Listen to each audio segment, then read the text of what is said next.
Chapter 5, Why the Fries Taste Good. To reach the J.R. Simplot plant in Aberdeen, Idaho, you drive through downtown Aberdeen, population 2,000, and keep heading north past the half-dozen shops on Main Street. Then turn right at the Tiger Hut, an old hamburger stand named after a local high school team. Cross the railroad tracks where freight cars are loaded with sugar beets. Drive another quarter of a mile, and you're there. It smells like someone's cooking potatoes. The Simplot plant is low and square, clean and neat. The employee parking lot is filled with pickup trucks, and there's a big American flag flying out front. Aberdeen sits in the heart of Bingham County, which grows more potatoes than any other county in Idaho. The Simplot plant runs 24 hours a day, 310 days a year, turning potatoes into French fries. It's a small facility by industry standards, built in the late 1950s. It processes about 1 million pounds of potatoes a day. Inside the building, a maze of red conveyor belt crisscrosses in and out of machines and wash, sort, peel, slice, blanch, blow dry, fry, and flash freeze potatoes. Workers in white coats and hard hats keep everything running smoothly, monitoring the controls, checking the fries for imperfections. Streams of sliced potatoes pour from machines. The place has a cheerful, humble, Eisenhower-era feeling, as though someone's dream of technological progress or better living through frozen food has been fulfilled. Looming over the whole enterprise is the spirit of one man, John Richard Simplot, America's great potato baron, whose seemingly inexhaustible energy and willingness to take risks built an empire based on French fries. By far the most important figure is in one of the nation's most conservative states. Simplot displays the contradictory traits that have guided the economic development of the American West, the odd mixture of rugged individualism and a dependence upon public land and resources. In a portrait that hangs above the reception desk at the Aberdeen plant, J.R. Simplot has the sly grin of a gambler who's scored big. Simplot was born in 1909. His family left Dubuque, Iowa, the following year and eventually settled in Idaho. The Snake River Reclamation Project was offering cheap water for irrigation funded by the U.S. government that would convert the desert of southern Idaho into lush farmland. Simplot's father became a homesteader, obtaining land for free and clearing it with a steel rail dragged between two teams of horses. Simplot grew up working hard on the farm. He rebelled against his domineering father, dropped out of school at the age of 15, and left home. He found work at a potato warehouse in the small town of Declo, Idaho. He sorted potatoes with a shaker sorter, a handheld device 9 to 10 hours a day for 30 cents an hour. At the boarding house where he rented a room, Simplot met a group of school teachers who were being paid not in cash but in interest-bearing scrip. Simplot bought the scrip from the teachers for 50 cents on the dollar, and then sold the scrip to a local bank for 90 cents on the dollar. With his earnings, Simplot bought a rifle, an old truck, and 600 hogs for $1 a head. He built a cooker in the desert, stoked it with sagebrush, shot wild horses, skinned them, sold their hides for $2 each, cooked their meat, and fed the horse meat to his hogs through the winter. That spring, J.R. Simplot sold the hogs for $12.50 a head, and at the age of 16 became a potato farmer. The Idaho potato industry was just getting started in the 1920s. The state's altitude, warm days, cool nights, light volcanic soil, and abundance of irrigation water made it an ideal setting for growing russet Burbank potatoes. Simplot leased 160 acres, then bought farm equipment and a team of horses. He learned how to grow potatoes from his landlord, Lindsay Maggart, who raised yields by planting fresh seed every year. In 1928, Simplot and Maggart purchased an electric potato sorter. It seemed a remarkable invention. Simplot began sorting potatoes for his friends and neighbors, but Maggart did not want to share the new device with anyone else. The two men fought over the potato sorter and then agreed to settle who owned it with a flip of a coin. J.R. Simplot won the coin toss, got the sorter, sold all his farm equipment, and started his own business in a potato cellar in Declo. He traveled the Idaho countryside, plugging the rudimentary machine into the nearest available light socket and sorting potatoes for farmers. Soon he was buying and selling potatoes, opening warehouses, forming relationships with commodities brokers nationwide. When J.R. Simplot needed timber for a new warehouse, he and his men would just head down to Yellowstone and chop down some trees. Within a decade, Simplot was the largest shipper of potatoes in the West, operating 33 warehouses in Oregon and Idaho. Simplot also shipped onions. In 1941, he started to wonder why the Burbank Corporation, an outfit in California, was ordering so many of his onions. Simplot went to California and followed one of the company's trucks to a prune orchard in Vacaville, where the Burbank Corporation was using prune dryers to make dehydrated onions. Simplot immediately bought a 6-tunnel prune dryer and set up his own dehydration plant in Caldwell, Idaho. The plant opened on October 8, 1941. 2 months later, the United States entered World War II, and Simplot began selling dehydrated onions to the U.S. Army. It was a profitable arrangement. The dehydrated onion powder, he later recalled, was like gold dust. The J.R. Simplot Dehydrating Company soon perfected a new method for drying potatoes and became one of the principal suppliers of food in the American military during World War II. In 1942, the company had 100 workers at the Caldwell plant. By 1944, it had about 1,200. The Caldwell facility became the largest dehydrating plant in the world. J.R. Simplot used the profits earned as a military contractor to buy potato farms and cattle ranches, to build fertilizer plants and lumber mills, to stake mining claims and open a huge phosphate mine on the Fort Hall Indian Reservation. By the end of World War II, Simplot was growing his own potatoes, fertilizing them with his own phosphate, processing them at his factories, shipping them in boxes from his lumber yard, and feeding the leftover potato scraps to his cattle. He was 36 years old.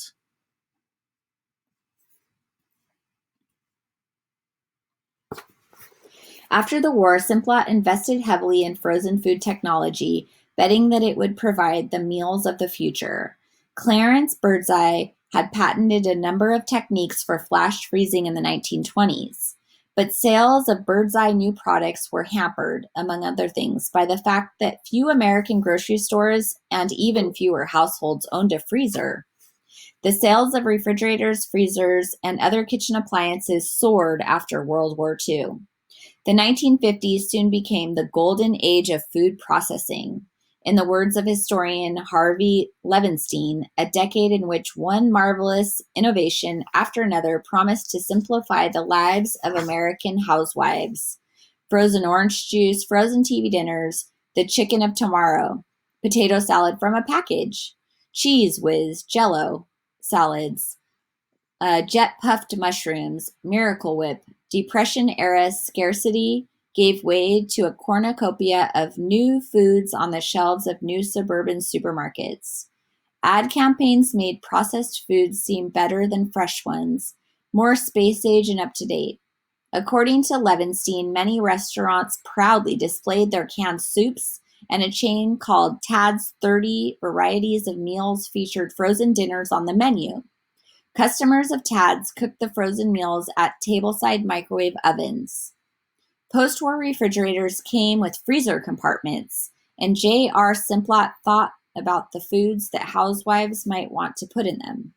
He assembled a team of chemists led by Ray Dunlop to develop a product that seemed to have enormous potential, the frozen French fry. Americans were eating more French fries than ever before, and the russet Burbank, with its large size and high starch content, was the perfect potato for frying. Simplot wanted to create an inexpensive frozen fry that tasted just as good as a fresh one. Although Thomas Jefferson had brought the Parisian recipe for pommes frites to the United States in 1802, French fries did not become well known in the country until the 1920s. Americans traditionally ate their potatoes boiled, mashed, or baked. French fries were popularized in the United States by World War I veterans who'd enjoyed them in Europe and by the drive-in restaurants that subsequently arose in the 1930s and 1940s. Fries could be served without a fork or a knife, and they were easy to eat behind the wheel, but they were extremely time-consuming to prepare. Simplot's chemists experimented with various methods for the mass production of French fries, enduring a number of setbacks, learning the hard way that fries will sink to the bottom of a potato chip fryer and then burn. One day, Dunlap walked into J.R. Simplot's office with some frozen fries that had been reheated. Simplot tasted them, realized the manufacturing problems had been solved, and said, "That's a hell of a thing."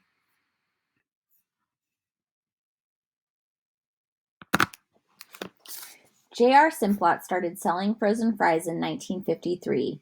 Sales were initially disappointing.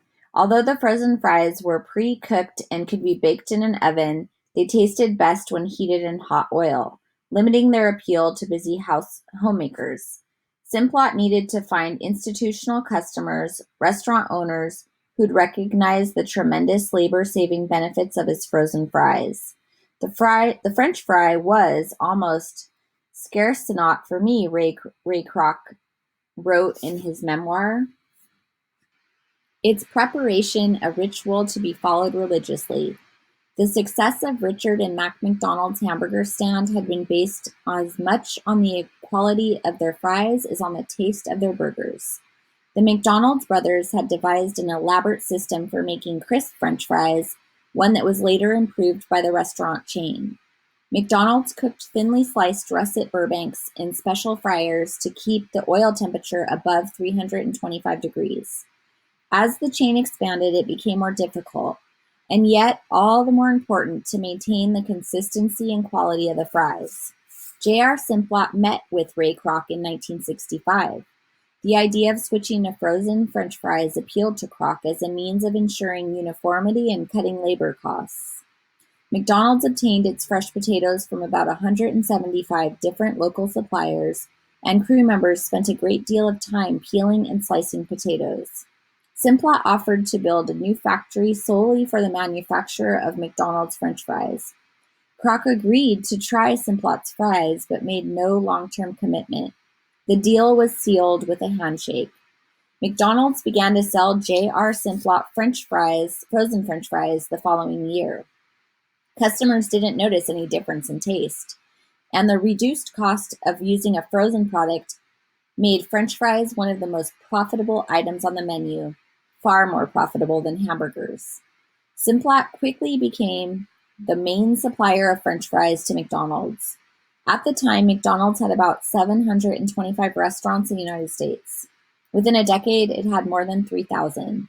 Simplot sold his frozen fries to other restaurant chains, accelerating the growth of the fast food industry and changing the nation's eating habits. Americans have long consumed more potatoes than any other food except dairy products and wheat flour. In 1960, the typical American ate 81 pounds of fresh potatoes and about 4 pounds of frozen French fries. Today, the typical American eats about 49 pounds of fresh potatoes every year and more than 30 pounds of frozen French fries. 90% of those fries are purchased at fast food restaurants. Indeed, French fries have become the most widely sold food service item in the United States. J.R. Simplot, an 8th grade dropout, is now one of the richest men in the United States. His privately held company grows and processes corn, peas, broccoli, avocados, and carrots, as well as potatoes, feeds and processes cattle, manufactures and distributes fertilizer, mines phosphate and silica, produces oil, ethanol, and natural gas. In 1980, Simplot provided $1 million in startup funds to a couple of engineers working in the basement of a dentist's office in Boise, Idaho. 20 years later, his investment in Micron Technology, a manufacturer of computer memory chips and the largest private employer in Idaho, was worth about $1.5 billion. Simplot is also one of the nation's biggest landowners.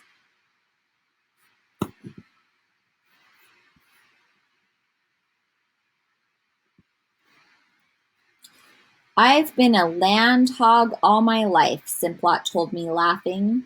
While still in his teens, he bought 18,000 acres along the Snake River, paying 50 cents an acre for it with borrowed money. His company now has 85,000 acres of irrigated farmland, and Simplot personally owns more than twice that amount of ranch land. He owns much of downtown Boise and a big hillside home overlooking the city.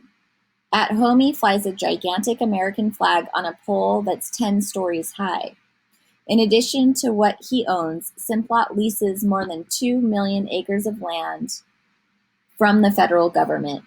His ZX Ranch in southern Oregon is the largest cattle ranch in the United States, measuring 65 miles wide and 163 miles long. Altogether, Simplot controls a block of North American land that's bigger than the state of Delaware. Despite being a multi-billionaire, J.R. Simplot has few pretensions.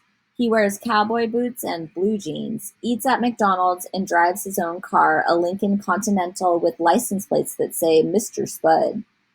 He seems to have little patience for abstractions, viewing religion as a bunch of hocus pocus, and describing his potato empire matter-of-factly. It's big and it's real, it ain't bullshit. Recently, Simplot has been slowing down. A bad fall made him give up horseback riding at the age of 80. In 1999, he turned 90 and quit skiing. He stepped down as the chief executive of his company in 1994, but keeps buying more land and scouting new factories. Hey, fellow, I'm just an old farmer. Got some luck? Simplot said when I asked about the key to his success. The only thing I did smart, and just remember this, 99% of people would have sold out when they got their first 25 or 30 million. I didn't sell out, I just hung on. The mistake of standing alone. The production of frozen French fries has become an intensely competitive business. Although the J.R. Simplot Company supplies the majority of the French fries that McDonald's sells in the United States, two other fry companies are now larger. Weston, the nation's leading producer of French fries, and McCain, a Canadian firm that became the number 2 fry company after buying Ore-Ida in 1997. Simplot, Weston, and McCain now control about 80% of the American market for frozen French fries, having eliminated or acquired most of their smaller rivals. The 3 French fry giants compete for valuable contracts to supply the fast food chains. Frozen French fries have become a bulk commodity, manufactured in high volumes at a low profit margin. Price differences of just a few pennies a pound can mean the difference between winning or losing a major contract. All of this has greatly benefited the fast food chains, lowering their wholesale costs and making their retail sales of French fries even more profitable. Burger King's assault on the supremacy of the McDonald's French fry, launched in 1997 with a $70 million advertising campaign, was driven in large part by the huge markups and that are possible with fries. The fast food companies purchase French fries for about 30 cents a pound, reheat them in oil, then sell them for about $6 a pound. Idaho's potato output surpassed Maine's in the late 1950s, owing to the rise of the French fry industry and the productivity gains made by Idaho farmers. Since 1980, the tonnage of potatoes grown in Idaho has almost doubled, while the average yield per acre has risen by nearly 30%. But the extraordinary profits being made from the sale of French fries have barely trickled down to the farmers. Paul Patterson, an extension professor of agricultural economics at the University of Idaho, describes the current market for potatoes as an oligopoly, a market in which a small number of buyers exert power over a large number of sellers. The giant processing companies do their best to drive down the prices offered to potato farmers. The increased productivity of Idaho farmers has lowered prices even further, shifting more of the profits to the processors and the fast food chains. Out of every $1.50 spent on a large order of fries at a fast food restaurant, perhaps 2 cents goes to the farmer who grew the potatoes. Idaho's potato farmers now face enormous pressure to get bigger or get out of the business. Adding more acreage increases total revenues and allows more capital investment, but the risks get bigger too. The latest potato harvesting equipment, bright red, beautiful machines, manufactured in Idaho by a company called Spudnik, can set a farmer back hundreds of thousands of dollars. The average potato farmer there who plants it costs about $1,500 an acre to grow potatoes in Bingham County. The average potato farmer there who plants about 400 acres is more than $500,000 in the hole before selling a single potato. In order to break even, the farmer needs to receive about $5 per hundredweight of potatoes. During the 1996-97 season, potato prices fell as low as $1.50 per hundredweight. That year was a disaster for Idaho potato farmers, perhaps the worst in history. Record harvests nationwide and a flood of cheap imports from Canada created an enormous glut of potatoes. For many farmers, letting potatoes rot in the field would have been more profitable than selling them at such low prices. That was not a viable option, however. Rotting potatoes can damage the land. Prices have recovered since then, but remain unusually low. An Idaho potato farmer's annual income is now largely determined by the weather, the world market, and the whims of the giant processors. The only thing I can really control, one farmer said to me, is what time I get out of bed in the morning. Over the past 25 years, Idaho has lost about half of its potato farmers. During the same period, the amount of land devoted to potatoes has increased. Family farms are giving way to corporate farms that stretch for thousands of acres. These immense corporate farms are divided into smaller holdings for administrative purposes, and farmers who've been driven off the land are often hired to manage them. The patterns of land ownership in the American West more and more resemble those of rural England. We've come full circle, says Paul Patterson. You increasingly find two classes of people in rural Idaho: the people who run the farms and the people who own them.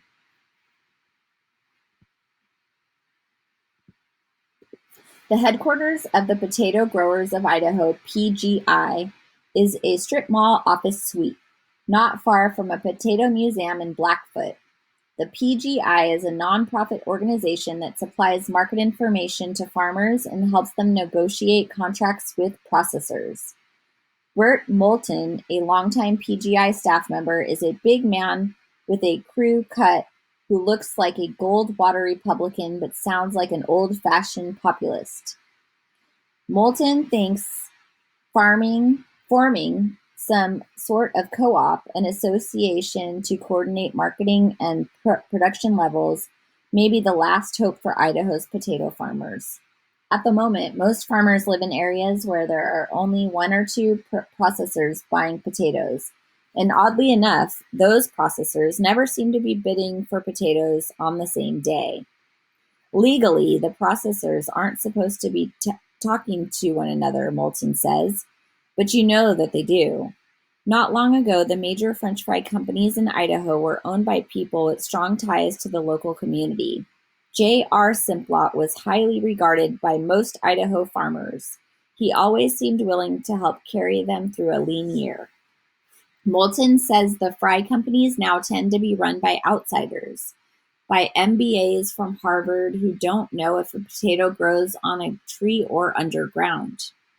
The multinational food companies operate French fry plants in a number of different regions, constantly shifting production to take advantage of the lowest potato prices. The economic fortunes of individual farmers or local communities matter little in the grand scheme. A few years ago, the PGI tried to create a formal alliance with potato farmers in Oregon and Washington, an effort that would have linked producers in the three states that grow most of the nation's potatoes. The alliance was undermined by one of the big processors, which cut lucrative deals with a core group of potato farmers. Moulton believes that Idaho farmers deserve some of the blame for their own predicament. Long regarded as the aristocrats of rural Idaho, potato farmers remain stubbornly independent and unwilling to join forces. Some of them are independent to the point of poverty, he says. Today there are roughly 1,100 potato farmers left in Idaho, few enough to fit in a high school auditorium. About half of them belong to the PGI, but the organization needs at least three-quarters of them as members to gain real bargaining power. The joint ventures now being offered by processing companies provide farmers with the potato seed and financing for their crop, an arrangement that would dispel any lingering illusions about their independence. If potato farmers don't band together, Burt Moulton warns, they'll wind up sharecroppers. The behavior of Idaho potato growers often betrays a type of faulty reasoning described in most college-level economic textbooks. The fallacy of composition is a logical error, a mistake belief that what seems good for an individual will still be good when others do the same thing. For example, someone who stands at a crowded concert may get a better view of the stage, but if everyone at the concert stands up, nobody's view is improved. Since the end of World War II, farmers in the United States have been persuaded to adopt one new technology after another, hoping to improve their yields, reduce their costs, and outsell their neighbors. By embracing this industrial model of agriculture, one that focuses narrowly on the level of inputs and outputs, that encourages specialization in just one crop, that relies heavily on chemical fertilizers, pesticides, fungicides, herbicides, advanced harvesting, and irrigation equipment, American farmers have become the most productive farmers on earth. Every increase in productivity, however, has driven more American farmers off the land, and it has left those who remain beholden to the companies that supply the inputs and the processors that buy the outputs. William Heffernan, a professor of rural sociology at the University of Missouri, says that America's agricultural economy now resembles an hourglass. At the top, there are about 2 million ranchers and farmers. At the bottom, there are 275 million consumers. And at the narrow portion in the middle, there are a dozen or so multinational corporations earning a profit from every transaction. Food product design. The taste of McDonald's French fries has long been praised by customers, competitors, and even food critics. James Beard loved McDonald's fries. Their distinctive taste does not stem from the type of potatoes that McDonald's buys, the technology that processes them, or the restaurant equipment that fries them. Other chains buy their French fries from the same large processing companies, use russet Burbanks, and have similar fryers in their restaurant kitchens. The taste of a fast food fry is largely determined by the cooking oil. For decades, McDonald's cooked its French fries in a mixture of about 7% cottonseed oil and 93% beef tallow. The mixture gave the fries their unique flavor, and more saturated beef fat per ounce than a McDonald's hamburger. Amid a barrage of criticism over the amount of cholesterol in their fries, McDonald's switched to pure vegetable oil in 1990. The switch presented the company with an enormous challenge: how to make fries that subtly tasted like beef without cooking them in tallow. A look at the ingredients now used in the preparation of McDonald's French fries suggests how the problem was solved. At the end of the list is a seemingly innocuous yet oddly mysterious phrase: natural flavor. That ingredient helps to explain not only why the fries taste so good, but also why most fast food, indeed most of the food Americans eat today, tastes the way that it does. Open your refrigerator, your freezer, your kitchen cupboards, and look at the labels on your food. You'll find natural flavor or artificial flavor in just about every list of ingredients. The similarities between these two broad categories of flavor are far more significant than their differences. Both are man-made additives that give most processed food its taste. The initial purchase of a food item may be driven by its packaging or appearance, but subsequent purchases are determined mainly by its taste. About 90% of the money that Americans spend on food is used to buy processed food. But the canning, freezing, and dehydrating techniques used to process food destroy most of its flavor. Since the end of World War II, a vast industry has arisen in the United States to make processed food palatable. Without this flavor industry, today's fast food industry would not exist. The names of the leading American fast food chains and their best-selling menu items have become famous worldwide, embedded in our popular culture. Few people, however, can name the companies that manufacture fast food's taste. The flavor industry is highly secretive. Its leading companies will not divulge the precise formulas of flavor compounds or the identities of clients. The secrecy is deemed essential for protecting the reputation of beloved brands. The fast food chains, understandably, would like the public to believe that the flavors of their food somehow originate in their restaurant kitchens, not in distant factories run by other firms. The New Jersey Turnpike runs through the heart of the flavor industry, an industrial corridor dotted with refineries and chemical plants.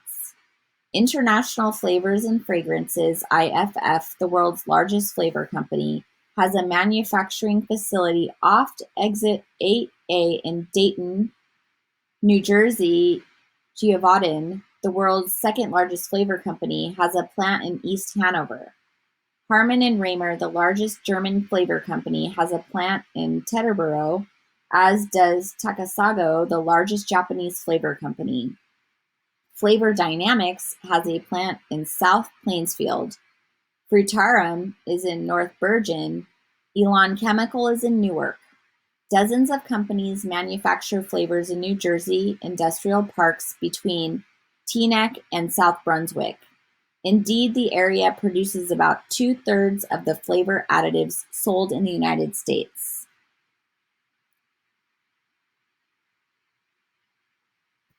The IFF plant in Dayton is a huge pale blue building with a modern office complex attached to the front. It sits in an industrial park not far from a BASF plastics factory, a Jolly French toast factory, and a plant that manufactures Liz Claiborne cosmetics.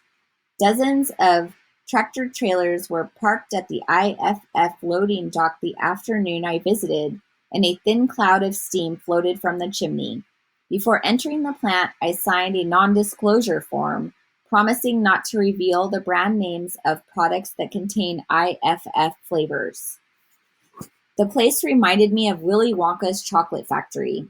Wonderful smells drifted through the hallways, men and women in neat white lab coats cheerfully went about their work, and hundreds of little glass bottles sat on laboratory tables and shelves. The bottles contained powerful but fragile flavor chemicals, shielded from light by the brown glass and the round plastic cups shut tight. The long chemical names on the little white labels were as mystifying to me as medieval Latin. They were the old-sounding names of things that would be mixed and poured and turned into new substances like magic potions. I was not invited to see the manufacturing areas of the IFF plant where it was thought I might discover trade secrets.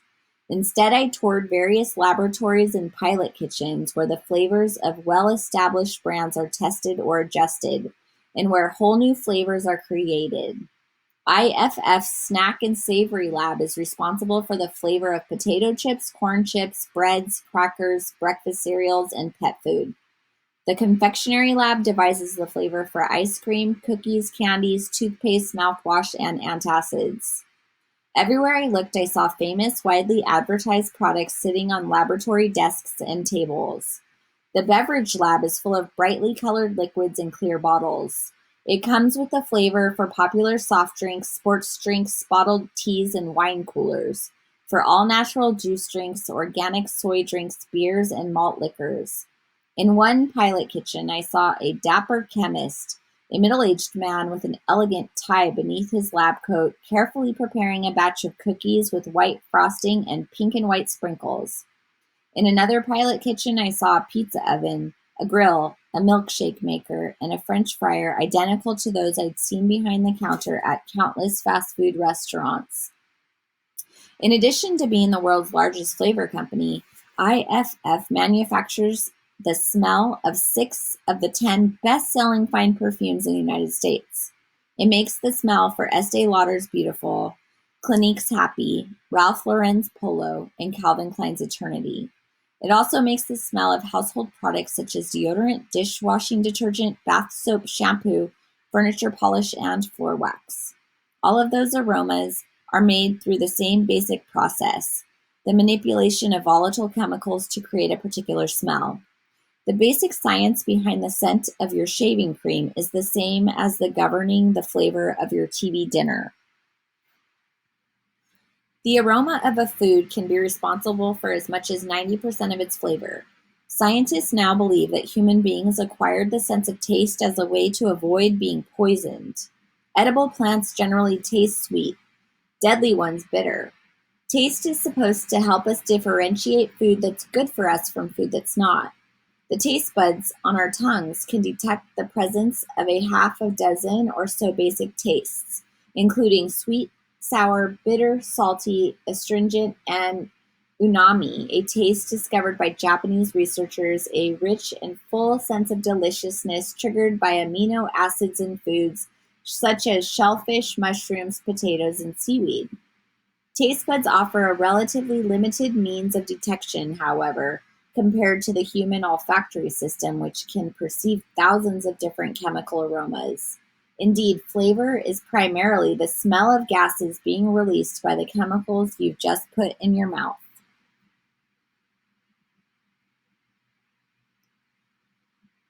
The act of drinking, sucking, or chewing a substance releases its volatile gases. They flow out of the mouth and up the nostrils or up the passageway in the back of the mouth to a thin layer of nerve cells called the olfactory epithelium, located at the base of the nose right between the eyes. The brain combines the complex smell signals from the epithelium with a simple taste signals from the tongue, assigns a flavor to what's in your mouth, and decides if it's something you want to eat. Babies like sweet tastes and reject bitter ones. We know this because scientists have rubbed various flavors inside the mouths of infants and then recorded their facial reactions. A person's food preferences, like his or her personality, are formed during the first few years of life through a process of socialization. Toddlers can learn to enjoy hot and spicy food, bland health food, or fast food, depending on what the people around them eat. The human sense of smell is still not fully understood and can be greatly affected by psychological factors and expectations. The color of a food can determine the perception of its taste.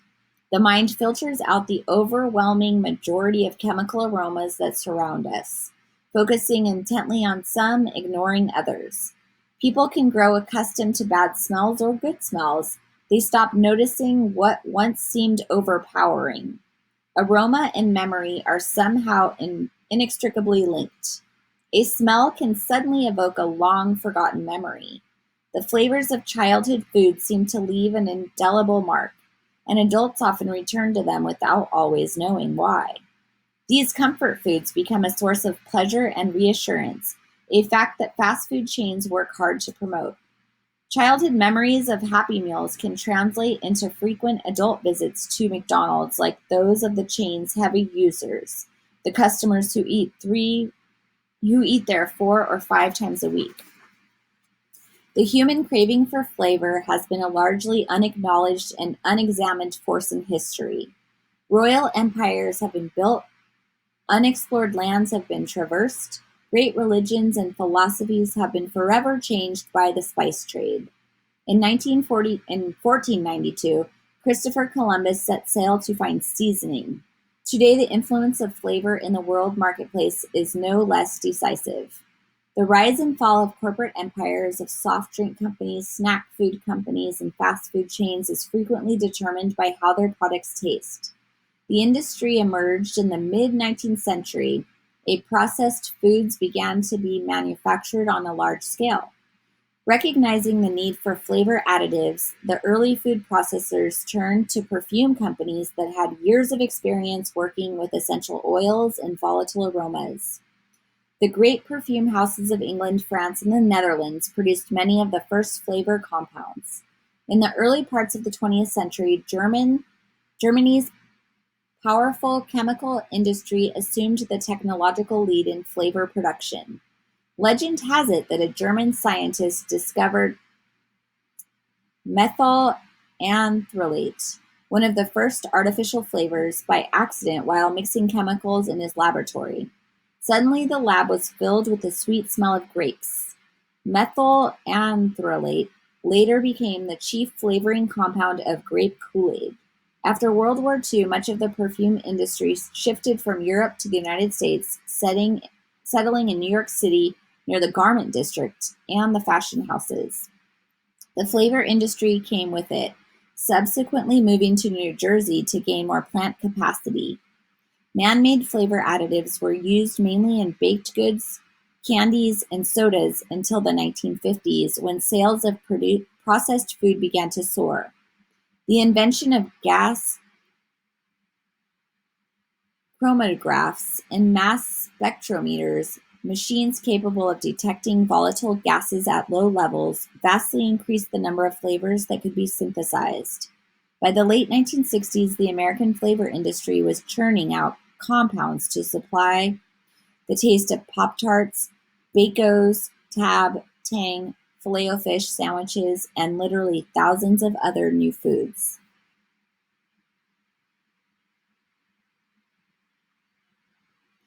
The American flavor industry now has annual revenues of about $1.4 billion. Approximately 10,000 new processed food products are introduced every year in the United States. Almost all of them require flavor additives, and about 9 out of 10, every 10 of these new food products fail. The latest flavor innovations and corporate realignments are heralded in publications such as Food Chemical News, Food Engineering, Chemical Market Reporter, and the Food Product Design. The growth of IFF has mirrored that of the flavor industry as a whole. IFF was formed in 1958 through the merger of two small companies. Its annual revenues have grown almost 15-fold since the early 1970s, and it now has manufacturing facilities in 20 countries. The quality that people seek most of all in a food is flavor, is usually present in a quantity too infinitesimal to be measured by any traditional culinary terms such as ounces or teaspoons. Today's sophisticated spectrometers, gas chromatographs, and headspace vapor analyzers provide a detailed map of a food's flavor components, detecting chemical aromas in amounts as low as 1 part per billion. The human nose, however, is still more sensitive than any machine yet invented. A nose can detect aromas present in quantities of a few parts per trillion, an amount equivalent to 0.0000000000003%. Complex aromas, like those of coffee or roasted meat, may be composed of volatile gases from nearly 1,000 different chemicals. The smell of a strawberry arises from the interaction of at least 350 different chemicals that are present in minute amounts. The chemical that provides the dominant flavor of bell pepper can be tasted in amounts as low as 0.02 parts per billion. 1 drop is sufficient to add flavor to 5 average-sized swimming pools. The flavor additive usually comes last or second to last in a processed food's list of ingredients. Chemicals that add color are frequently used in even smaller amounts. As a result, the flavor of a processed food often costs less than its packaging. Soft drinks contain a larger proportion of flavor additives than most products. The flavor in a 12-ounce can of Coke costs about half a cent.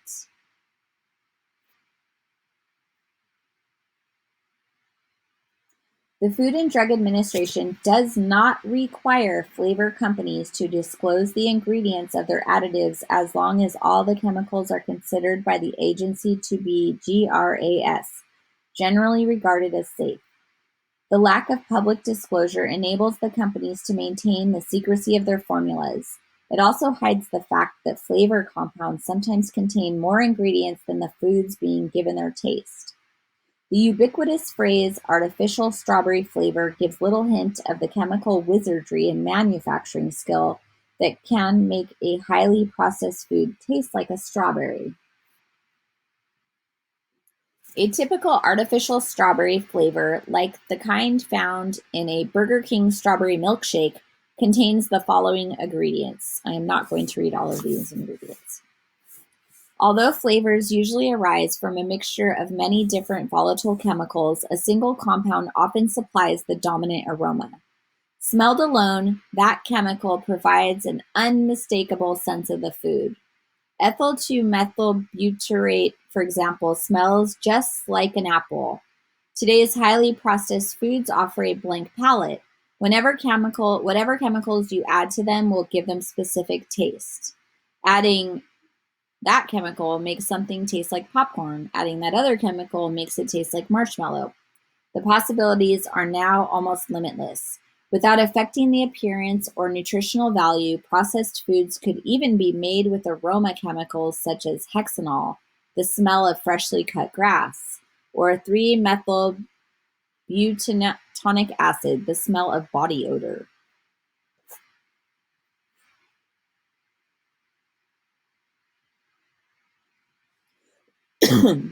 The 1960s were the heyday of artificial flavors.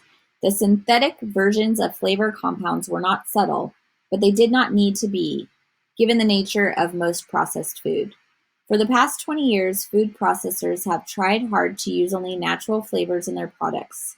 According to the FDA, these must be derived entirely from natural sources, from herbs, spices, fruits, vegetables, beef, chicken, yeast, bark, roots, etc. Consumers prefer to see natural flavors on a label, out of a belief that they are healthier. The distinction between artificial and natural flavors can be somewhat arbitrary and absurd, based more on how the flavor has been made than on what it actually contains. A natural flavor, says Jerry Acre, a professor of food science technology at Cornell University, is a flavor that's been derived with an out-of-date technology. Natural flavors and artificial flavors sometimes contain exactly the same chemicals produced through different methods. Amyl acetate, for example, provides the dominant note of banana flavor. When you distill it from bananas with a solvent, amyl acetate is a natural flavor. When you produce it by mixing vinegar with amyl alcohol, adding sulfuric acid as a catalyst, amyl acetate is an artificial flavor. Either way, it smells and tastes the same.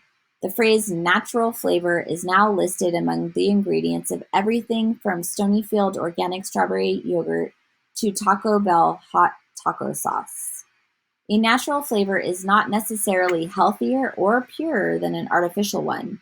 When the almond flavor, benzodiazepine, is derived from natural sources, such as peach and apricot pits, it contains traces of hydrogen cyanide, a deadly poison. Benzodiazepine derived through a different process. By mixing oil of clove in the banana flavor, amyl acetate does not contain any cyanide. Nevertheless, it is legally considered an artificial flavor and sells at a much lower price. Natural and artificial flavors are now manufactured at the same chemical plants, placing that few people would associate with Mother Nature. Calling any of these flavors natural requires a flexible attitude toward the English language and a fair amount of irony. The small and elite group of scientists who create most of the flavor in most of the food now consumed in the United States are called flavorists. They draw upon a number of disciplines in their work: biology, psychology, physiology, and organic chemistry. A flavorist is a chemist with a trained nose and a poetic sensibility. Flavors are created by blending scores of different chemicals in tiny amounts, a process governed by scientific principles but demanding a fair amount of art. In an age when delicate aromas, subtle flavors, and microwave ovens do not easily coexist, the job of the flavorist is to conjure illusions about processed food and, in the words of one flavor company's literature, to ensure consumer likability. The flavorists with whom I spoke were charming, cosmopolitan, and ironic. They were also discreet in keeping with the dictates of their trade. They were the sort of scientists who not only enjoyed fine wine but could also tell you the chemicals that gave each vintage its unique aroma. One flavorist compared his work to composing music. A well-made flavor compound will have a top note followed by a dry note and a leveling off, with different chemicals responsible for each stage. The taste of a food can be radically altered by minute changes in the flavoring mixture. A little odor goes a long way, one flavorist said.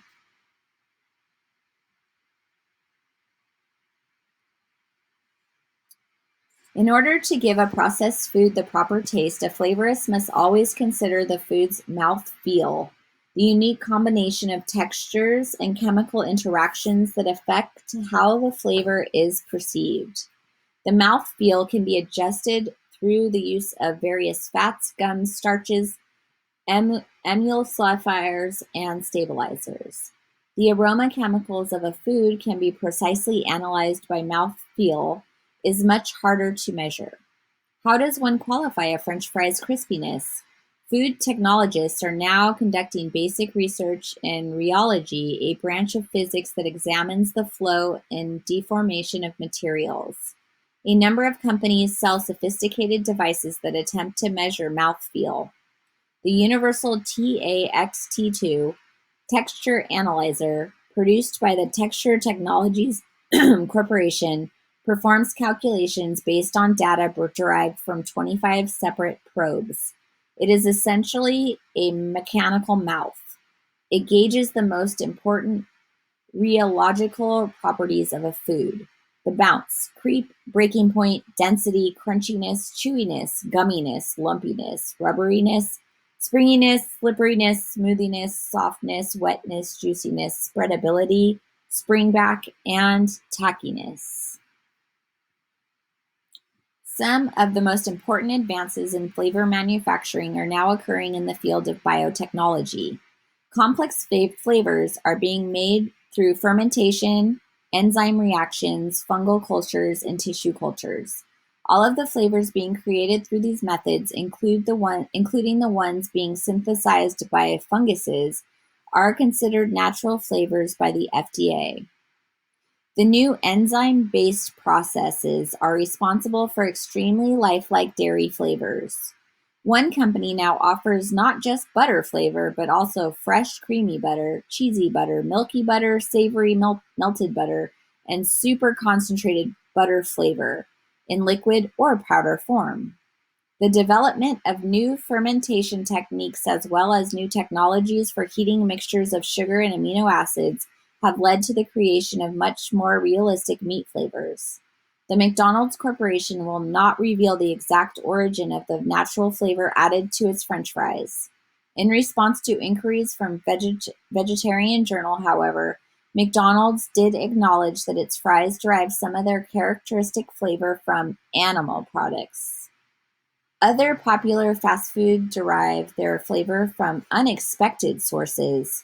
Wendy's grilled chicken sandwich, for example, contains beef extracts.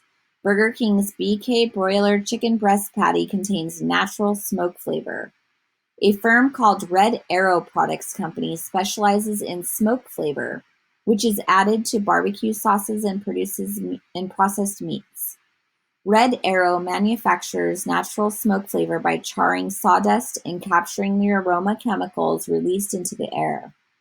The smoke is captured in water and then bottled so the other companies can sell food which seems to have been cooked over a fire.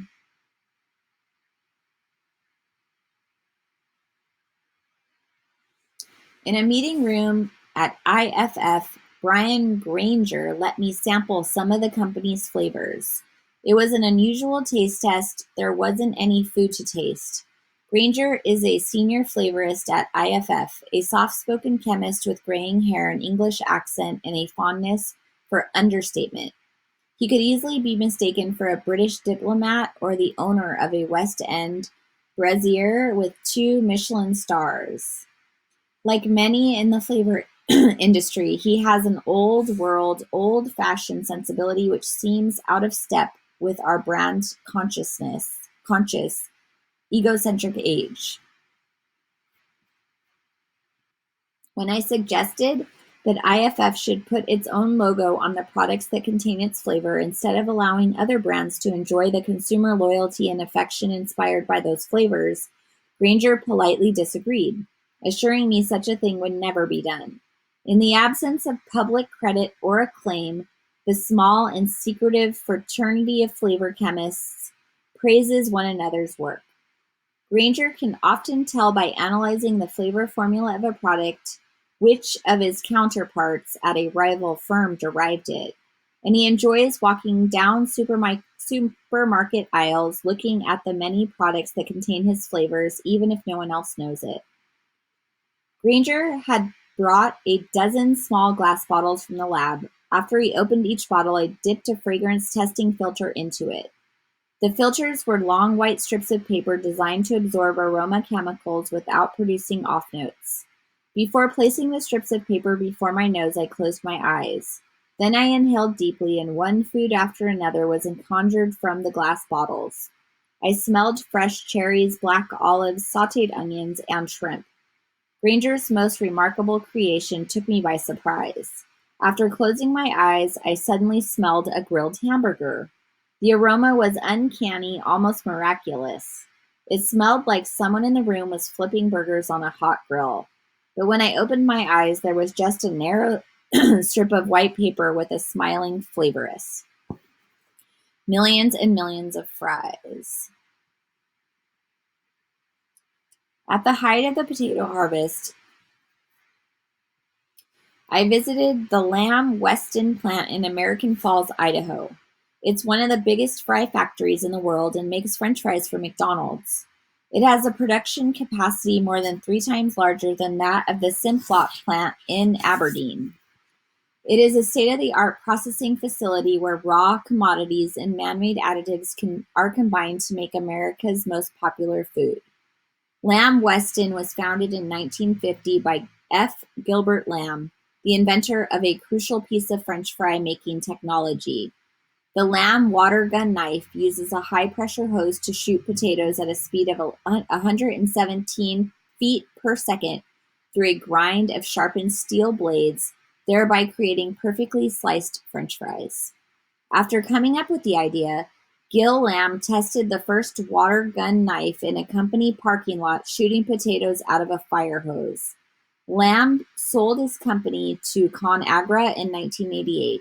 Lamb Weston now manufactures more than 130 different types of French fries, including steakhouse fries, crisp cut fries, high fries, more fries, burger fries, tater babies, tater boy curly QQQ fries, and Russette's special dry fry shoestrings.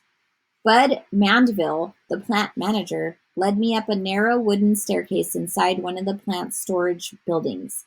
On the top floor, the staircase led to a catwalk, and beneath my feet, I saw a mound of potatoes that was 20 feet deep and 100 feet wide and almost as long as 2 football fields.